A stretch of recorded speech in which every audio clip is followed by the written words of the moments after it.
తాము ఎన్నికల సమయంలో ఇచ్చిన సూపర్ 6 గురించి మాట్లాడే నైతిక అర్హత మీకు లేదు అంటూ వైసీపీ నాయకులపై తెలుగుదేశం పార్టీ రాష్ట్ర ఉపాధ్యక్షులు ఒంగోలు శాసనసభ్యులు దామచల జనార్దన్ రావు నిప్పులు చెరిగారు.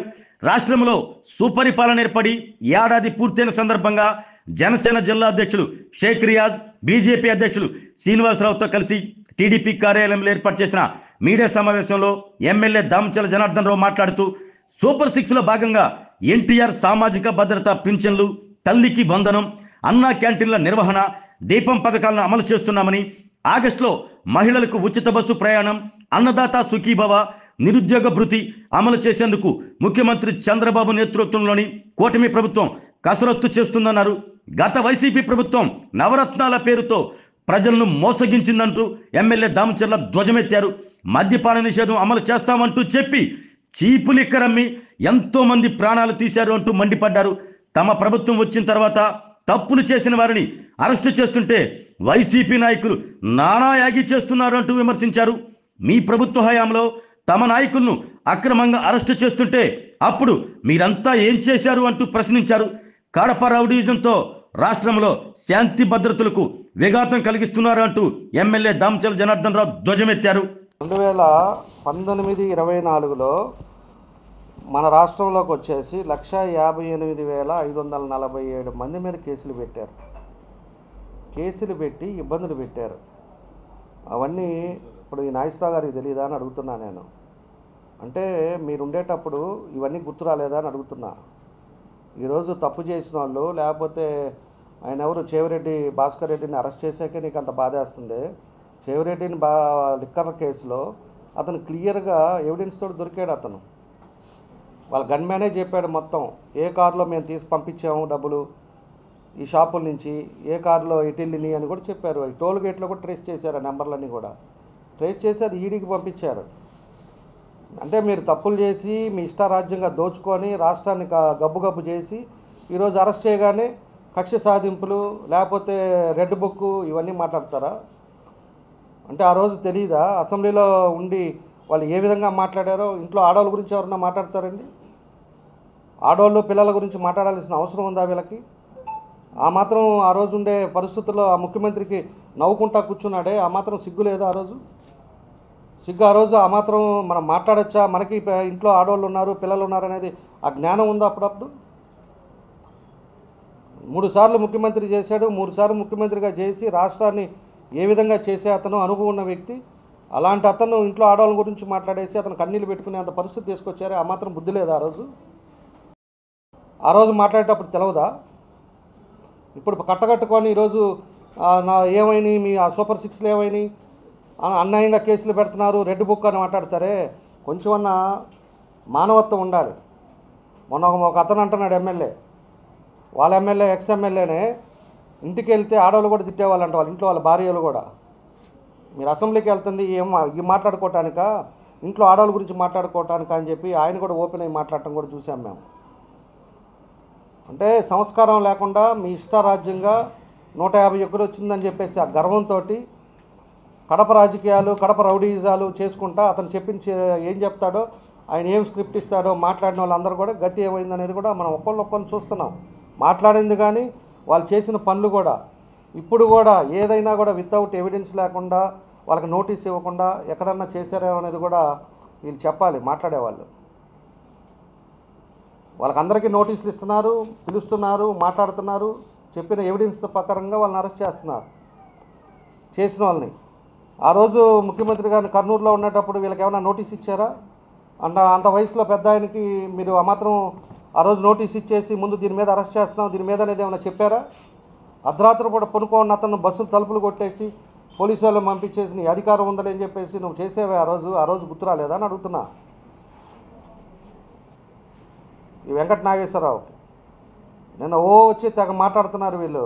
సరేలే, మాట్లాడినంత మాత్రం ప్రజలకు అర్థమవుతుంది, ప్రజలకు కూడా తెలుస్తుంది, ప్రజలు అన్నీ గమనిస్తుంటారు అని చెప్పేసి కూడా మేము కూడా గమ్ముకుంటా ఉంటే వీళ్ళు ఇష్టారాజ్యంగా చేసినవన్నీ బుడబుక్కల పనులు చేసి తప్పులు చేసి ఇవాళ వచ్చేసి ఏదో మొత్తం కలిసి కట్టకట్టుకొని ఏదో మాట్లాడితే ఎవరు చూస్తున్నారు? ఇవన్నీ ప్రజలు గమనించట్లేదా ఏందనేది కూడా అర్థం చేసుకోవాలి. ఇన్ని కేసులు పెట్టారు. ఆ రోజు డాక్టర్ సుధాకర్ పరిస్థితి ఏంది? నరి రోడ్డు మీద ప్రజలు చూస్తున్నారు, మీడియా పెట్టింది, అన్నీ చూశారు. చొక్కా ఇప్పేసి అతను ఒక మాస్క్లు అడిగిన దానికి ఆయన ఎంతలో కొట్టి చంపారు.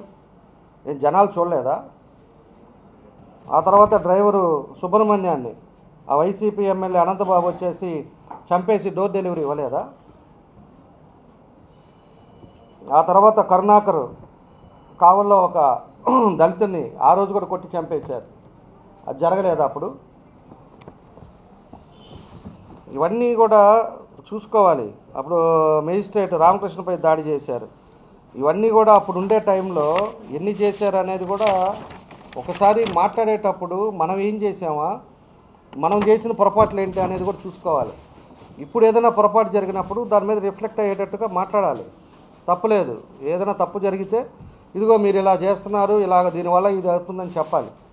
ఆ రోజు అచ్చెన్నాయుడు ఆపరేషన్ చేయించుకున్నప్పుడు కనీసం నోటీస్ ఇవ్వకుండా గోడ దూకల్లా వెళ్ళి అతన్ని ఏడో అచ్చాపురంలో ఉంటే అతను తీసుకొని వచ్చేసి ఏడదాకా ఒరే నాకు ఆపరేషన్ చేసుకున్నాను, నాకు బాగలేదంటే కూడా బలవంతంగా తీసుకెళ్ళి కూర్చోబెట్టి రిమైండ్కి పంపించిన గుర్తులేదా అని అడుగుతున్నా.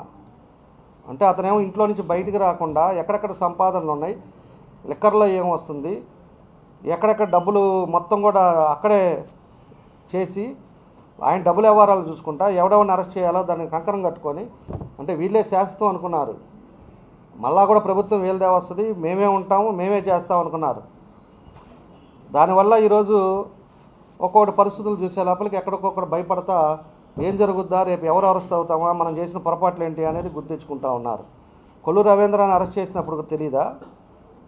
త్రిపుల్ ఈరోజు మన డిప్యూటీ స్పీకరు రఘురామకృష్ణరాజు గారిని ఆ రోజు హైదరాబాద్లో ఉంటే ఒరే నా పుట్టినరోజురా, నేను నాకు మీద ఏ కేసు మీద అరెస్ట్ చేస్తున్నారని అడిగితే అవన్నీ మాకు తెలియదండి, మీరు ఎక్కడ బండి అని చెప్పి హైదరాబాద్ని తీసుకొచ్చేసి ఒక ఎంపీ అనేది చూడకుండా అతన్ని పోలీసుల చేత కొట్టించింది పాపాను బల.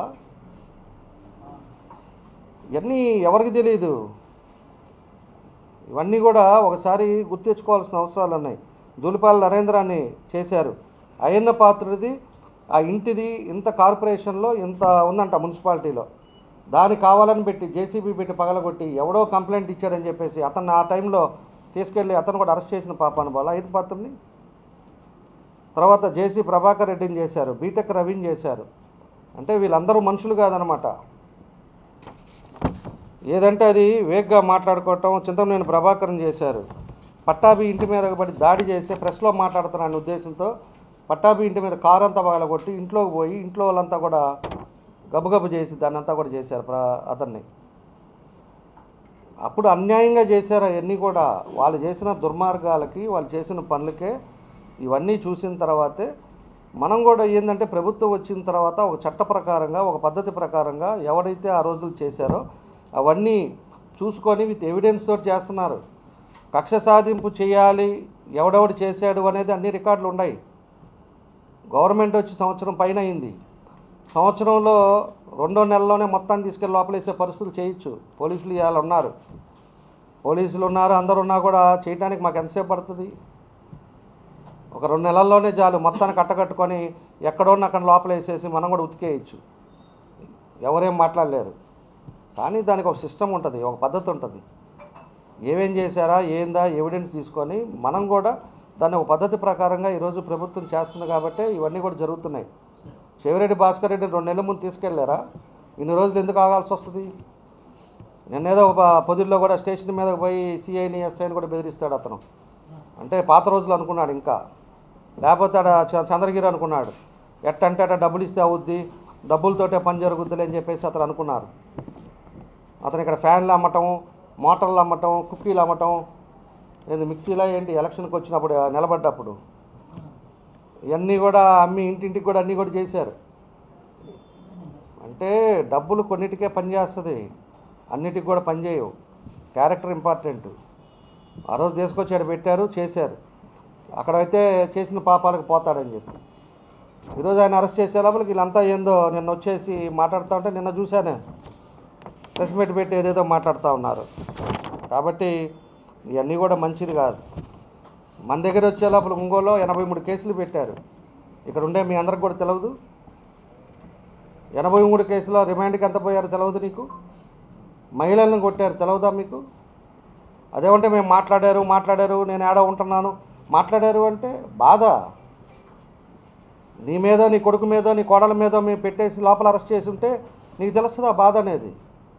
ఆ రోజు వాళ్ళ భార్య, పిల్లలు వాళ్ళంతా వచ్చి నా దగ్గరికి వచ్చి వాళ్ళు ఏడుస్తూ ఉంటే వాళ్ళతోటి ఆ రోజు ఎంత నరకం అనిపించామో మాకు తెలుసు. అది ఆ రోజు ఉండే పరిస్థితుల్లో ఆడోళ్ళనే చూడకుండా, పార్టీ వాళ్ళని చూడకుండా జుట్టు పెట్టుకొని కొట్టి వాళ్ళందరినీ కూడా లోపలేసి వాళ్ళ మీదే కేసులు పెట్టి 83 మీద కేసులు పెట్టారు మా మీద. మళ్ళీ ఏదన్నా మాట్లాడితే మేమంతా ఉంటున్నాం కదా, మేమేం మాట్లాడలేదు కదా అని చెప్పేసి మాట్లాడితే చేసినవన్నీ ఎక్కడికి పోతాయి? ఇవన్నీ ఎందుకు మాట్లాడతాం మేము? మాకేం అవసరమా? ఇవన్నీ కూడా ఇలా ఉంది రాష్ట్ర పరిస్థితులు కూడా. ఆరోగ్యమే మహాభాగ్యం అంటారు, కానీ ఆరోగ్యాన్ని నమ్మకంగా కాపాడే స్థానం ఎక్కడ? ఇది ఒంగోలులో మీకు దగ్గరగా మన Venkataramana nursing home private limited. Caring your life 54 ఏళ్ల విశ్వాసంతో ఇది ఒక హాస్పిటల్ కాదు, ఇది ఒక విశ్వాసం. 3 తరాలుగా వేలాది కుటుంబాలను ఆరోగ్యంగా నిలిపిన ఆదరణ. మా నిపుణుల వైద్య బృందం మా దగ్గర అనుభవం కలిగిన బృందంలో అందించే సేవలు neuro surgery, general medicine, diabetes, pulmonologist, general surgery, ophthalmology, urology, orthopaedic, ENT, paediatrics, dental surgery, anaesthesiology, gynaecology, cardiology, emergency మరియు క్రిటికల్ కేర్. ఒంగోలులో ఆరోగ్యానికి ఒక కొత్త శకం ప్రారంభమవుతుంది. వెంకటరమణ ఐ హాస్పిటల్ ప్రారంభించబడింది. కంటి ఆరోగ్యానికి ప్రత్యేక పరిష్కారంగా ప్రభుత్వ ఉద్యోగులు, రిటైర్డ్ ఉద్యోగులు మరియు వారి కుటుంబ సభ్యుల కోసం ఈహెచ్ఎస్ ద్వారా వైద్యం. క్యాష్లెస్ సేవలు Mediassist, star, GHPL, Aditya Birla, Bajaj Allianz మరియు ఇతర ప్రముఖ హెల్త్ స్కీమ్లు అందుబాటులో ఉన్నాయి. ఆరోగ్యశ్రీ, డాక్టర్ ఎన్టీఆర్ వైద్య సేవా నిధి అందుబాటులో ఉన్నాయి. చిరునామా ఆర్టీసీ బస్టాండ్ ఎదురుగా, Kurnool road, Ongole. Phone number 08592282623, cell number 9100679099. Eye hospital number 9866484770. Website www.venkatramananursinghome.com. Facebook www.facebook.com/pkrnh. Venkataramana nursing home, 3 తరాల విశ్వాసం, నూతనతతో కూడిన సేవ. మేము కేవలం చికిత్స చేయము, మేము శ్రద్ధ వహిస్తాం, పరిరక్షిస్తాం. సేవ చేయడం మాకు ధ్యేయం.